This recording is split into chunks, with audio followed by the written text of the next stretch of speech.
Imagine reaching the pinnacle of success, your name on every billboard, your face known by millions, but still feeling an emptiness that fame can't fill. What if everything you thought would complete you only left you more lost?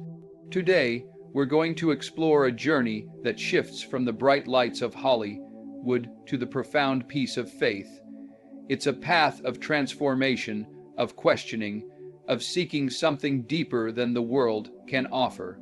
This is the story of a soul who found purpose, not in applause, but in surrender. Stay with me as we uncover the power of true fulfillment. Fame is a strange currency. It buys attention, opens doors, and makes you visible to the world.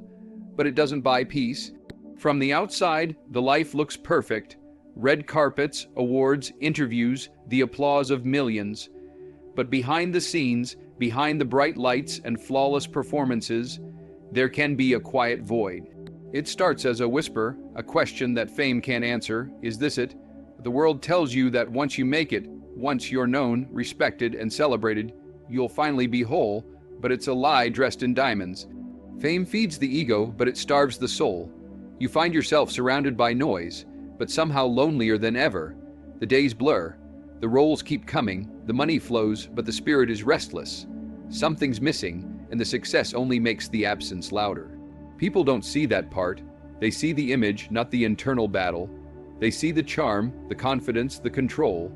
But when the cameras are off and the crowd has gone home, what remains? That's when the silence sets in, and with it, the realization that external praise can never fill an internal emptiness. This is where the journey begins, not in the height of success, but in the quiet moments of reflection. It's not a breakdown, it's a breakthrough, because once you see that the world's version of success is hollow, you start searching for something real. You stop performing and start listening, and that's when the heart begins to wake up. There comes a time when even the brightest spotlight feels dim. The stage, the camera, the lines, they begin to blur into routine. You memorize the script, you hit your marks, and you deliver the performance. But when the director yells cut, something deeper inside is still running, a quiet hunger, a need not just to act, but to be, to know who you are when you're not in character. That's the paradox of living in the public eye. The more roles you play, the more masks you wear, the harder it becomes to find your own reflection. You're known everywhere, but you can't always recognize yourself in the mirror. People quote your lines, they mimic your walk, but they don't see the man behind the image. And after a while, neither do you. That's when the soul starts asking questions the industry can't answer. What is this all for? What happens when the applause fades? What remains when the fame doesn't show up at your door? You begin to crave something not scripted, not staged, something real. You start to feel the difference between being celebrated and being centered. And suddenly, the old highs don't hit the same. The attention doesn't fill you, it distracts you. You begin to search. Not in magazines, not in interviews, but in the quiet. You open books not for research, but for revelation. You start listening not to agents, but to your inner compass. The craving shifts, from validation to truth, from image to essence. And the deeper you go, the more you realize, no role, no award, no worldly title can satisfy the question that only your spirit knows how to ask. There's a moment in every life when the noise gets too loud and the world stops making sense. The success that once felt like a blessing begins to feel like a burden. The lights shine bright, but your vision starts to fade. That's when you reach, not for another role, not for another deal, but for something greater, something higher. That's when faith becomes more than a word. It becomes a lifeline, not the kind of faith that fits in a quote or hangs on a wall, not a performance, not tradition for tradition's sake, but a raw, unshakable surrender. A moment where you realize that all the power, all the influence, all the admiration, it's not enough to carry the weight of your soul, because there are things success can't hold, wounds it can't heal, questions it can't answer, and when the lights go out, you need something real to lean on. That's where the turn happens, quietly, without headlines, one step, one prayer at a time. You don't find God in the awards, you find him in the silence. In the stillness, in the space between breaths, when the world pauses, and you hear something deeper calling your name. And faith, it doesn't promise ease. It promises clarity. It doesn't erase the past, but it gives it purpose. It tells you that you are more than what you've done, more than what you've earned, more than what they say. It roots you, centers you, and calls you to rise, not in fame, but in truth, in obedience, in peace. And for the first time, you feel held, not by cameras or crowds, but by something eternal. In a world built on image, it's easy to get caught chasing the echo of your own name. Fame rewards volume, how loud you can be, how visible, how celebrated. But there comes a moment when the soul grows tired of noise, when the applause begins to sound hollow, when the mirror no longer reflects peace, just performance. That's when worship enters, not as a show, but as a shelter. It starts in silence, in small, quiet acts the world doesn't see, bowing your head when no one's watching, standing in prayer not for the camera, but for the Creator, taking off the mask you've worn for years and whispering, "Guide me." These moments, gentle, grounded, become more powerful than any award speech, because now you're not chasing affirmation, you're chasing alignment. Worship, real worship, strips away the ego. It humbles the heart. You realize you don't need to be the center of attention. You were never meant to be, and that shift, from self to submission, reorders everything. Where once you lived to be seen, now you seek to be sincere. Where once you fought to be known, now you long to be right. With God, with your soul, with your purpose. It's in the discipline, the stillness, the surrender, that strength is reborn. While the world is busy performing, you're grounding yourself 5 times a day, facing something greater, admitting you're not in control. That's not weakness, that's power. Real power. The kind that doesn't waver when the lights dim or the fans fade. The kind that comes not from the outside in, but from the inside out. There's a rhythm to faith that the world doesn't teach. In a place where impulse is celebrated and comfort is king, discipline is seen as restriction. But when your soul begins to search for something higher, you realize that discipline isn't confinement, it's freedom. Real freedom. The kind that trains your heart to rise above your ego, your desires, your distractions. Devotion is not an emotion. It's not a fleeting feeling you chase when it's convenient. It's a choice made daily, sometimes hourly. To wake up before the world stirs, to wash, to bow, to whisper words you didn't write, but words that now write you. There's power in that repetition, in the stillness before sunrise, when the soul stands face to face with its maker. No cameras, no audience, just you and the truth. The world will tell you discipline is boring, that devotion is outdated, that prayer is something people grow out of. But those who have tasted real peace know it's found in structure, in submission, in sacred routine. You can't build a strong house on soft soil, and you can't build a strong spirit on occasional effort. With every fast, every prayer, every quiet moment of remembrance, you chip away at the ego. You polish the soul. You start seeing time differently. You begin guarding your words, your gaze, your habits, not out of fear, but out of love, out of respect for the one who gave you this breath. And that's when you realize, fame may have brought you attention, but it was discipline that brought you balance. Devotion gave you direction, and every step closer to God made the noise of the world a little less loud. Not every transformation needs to make the news. Some of the deepest changes happen far from the cameras, in moments no one else witnesses. When a man turns inward, when he sheds who the world told him to be, and walks toward who he was always meant to become, that's a kind of rebirth, not loud, not flashy, but powerful. It doesn't come with confetti or magazine covers. It comes with tears, with stillness, with honest questions asked in the dark. Who am I when the lights are off? What do I believe in when no one's watching? These questions don't get asked in front of an audience. They're whispered in solitude, and the answers don't come from scripts. They come from the soul. This kind of rebirth isn't branded. There's no announcement, no headline reading, "Star finds God," because it was never about impressing people. It was about finally becoming honest with God, with yourself, and honesty doesn't need a stage, it needs surrender. When a man finds truth, he doesn't always shout it. Sometimes he walks in it quietly. He changes the way he speaks, the way he listens, the way he prays, and though the world may not notice, he notices, because something in him has shifted, the chase is over, the performance has ended.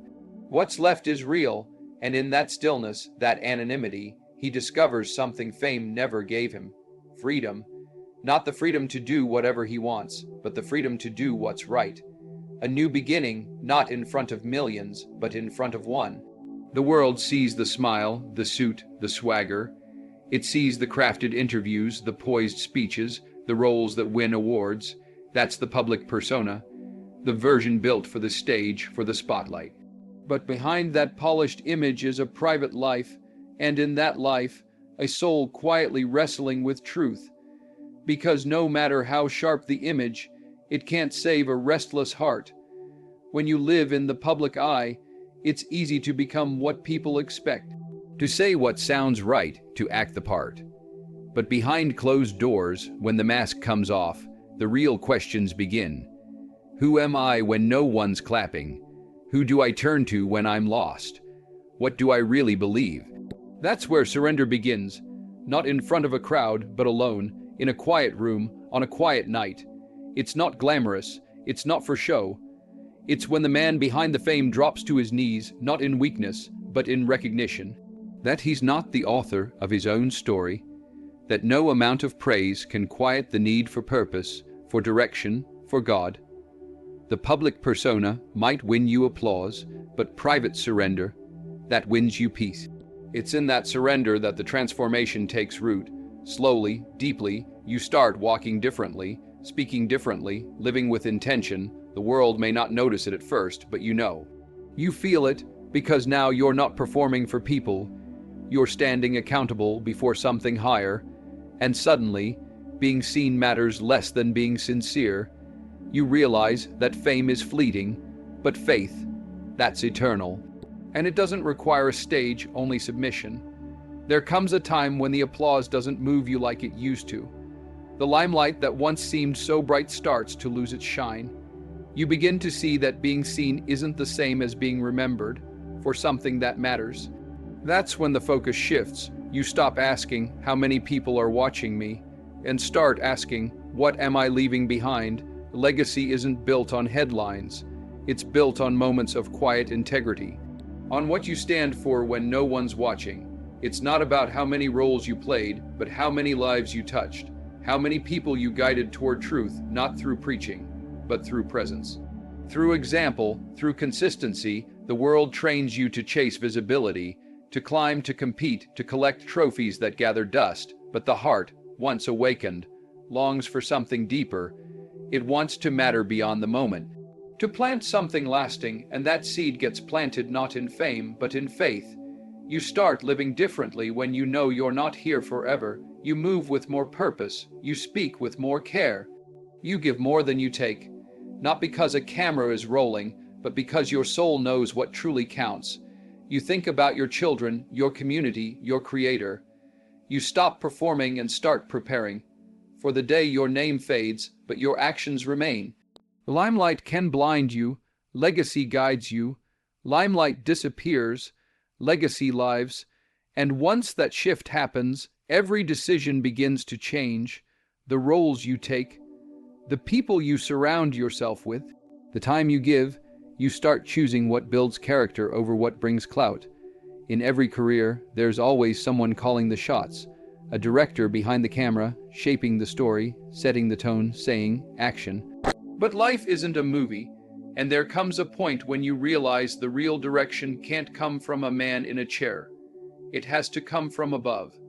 That's when you stop writing your own script and start following one that was written long before you ever stepped on stage. There's a shift that happens when you surrender control. It's not passive, it's powerful. You're no longer driven by impulse or industry. You move with intention. You wait for cues that don't come from agents or producers, but from something sacred. From prayer, from purpose, from divine guidance, you begin to see life differently. No moment is random, no encounter is wasted. The setbacks start to look like redirections.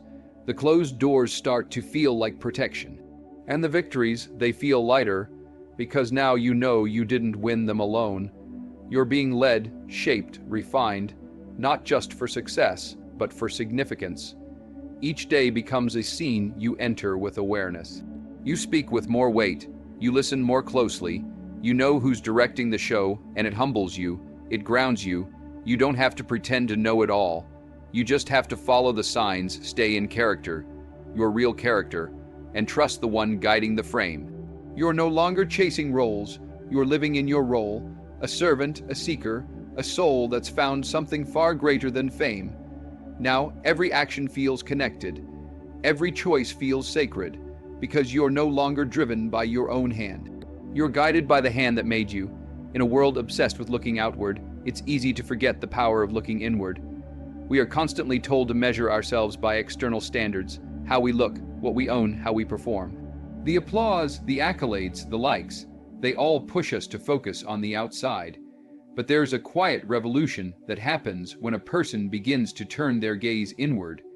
It shifts everything, not just for themselves, but for everyone around them. When someone takes the step to align their life with a deeper purpose, it sparks something in others. The shift is subtle but profound.